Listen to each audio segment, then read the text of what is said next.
Nous sommes là aujourd'hui pour mener un combat. Depuis quelque temps, nous constatons que l'État recrute des anciens militaires, des éleveurs, des agriculteurs pour protéger nos forêts. Au moment où les techniciens des eaux et forêts, chasse et parcs nationaux, bien formés dans cette école, chôment, gèrent des kiosques Orange Money, conduisent des Jakarta. Cette situation est vraiment déplorable. Ici, les gens sont là parce qu'ils ont réussi à un concours. Un concours de plus de 15 000 candidats. Ils ont été sélectionnés au niveau national. Maintenant, après cette sélection, ils vont passer 3 années ici. 3 années de dure formation. Certains ont abandonné les métiers qu'ils avaient.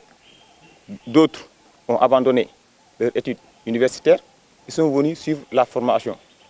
Maintenant, au sortir de cette formation, il n'y a pas de suivi. Il n'y a pas de suivi, il n'y a pas d'encadrement. Et aussi, dans les normes, après la sortie, on a le droit d'être au parc ou au service des eaux et forêts. Mais nous constatons depuis 2 ans que les parcs ne veulent plus recruter les sortants de cette école. Depuis 2 ans, les parcs ne nous recrutent plus. Alors que la quasi-totalité de l'administration, je parle du directeur, du surveillant général, de l'intendant, sont tous des éléments du parc. Les parcs envoient leurs éléments en formation ici et depuis plus de 2 ans, ils ne veulent plus recruter les sortants d'ici. Entre autres, nous déplorons aussi la bourse. On a une bourse de 25 000. Alors qu'ailleurs, les étudiants, ils ont une bourse de 36 000. Ils ont des logements, ils ont une subvention pour les repas. Donc ce n'est pas acceptable. Aussi, nous lançons un appel solennel à son Excellence, Monsieur le Président de la République, Macky Sall, qui est un grand défenseur de la nature, qu'il a d'ailleurs prouvé en adoptant récemment un nouveau code forestier et aussi en adoptant l'interdiction de l'exploitation au sud et aussi le recrutement continu des sortants de l'école ces années dernières. Nous lançons un appel solennel. Nous déplorons aussi le manque criard de professeurs. Nous déplorons le manque criard de professeurs.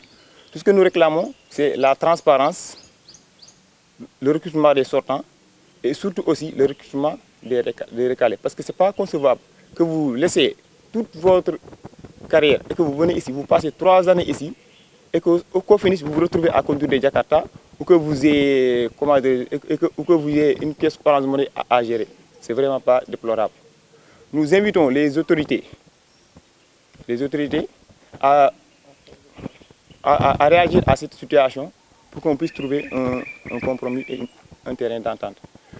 Nous resterons disciplinés et nous comptons organiser une marche. Nous comptons organiser une marche le jeudi, Inch'Allah.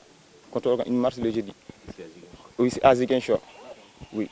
Et un mémorandum sera déposé à la gouvernance. Oui. On a aussi une plateforme revendicative. Les points saillants sont les suivants. C'est-à-dire le recrutement automatique de tous les recalés. Le recrutement continu des sortants du centre. Nous ne voulons plus aussi qu'on nous impose des épreuves physiques, des tests psychotechniques, parce qu'avant de rentrer ici, on fait pratiquement une semaine de tests, comme si on allait intégrer les forces spéciales. Des épreuves physiques, 1000 mètres, 100 mètres, lancer poids, gymnastique, grimper. Ils nous font subir toutes ces épreuves.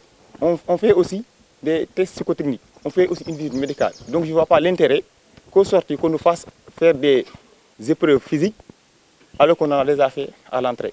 Et tous ceux qui connaissent Djibélor, tous ceux qui sont passés par Djibélor, on sait qu'une personne qui n'est pas apte ne peut pas intégrer Djibélor, ou bien ne peut pas survivre à Djibélor, vu les travaux qu'on fait ici.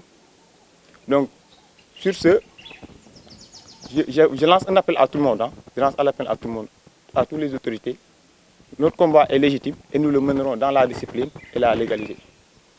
Maintenant, par rapport au point, nous, ici, on constate que c'est seuls les eaux et forêts, parmi tous les corps paramilitaires, qui n'ont pas d'école.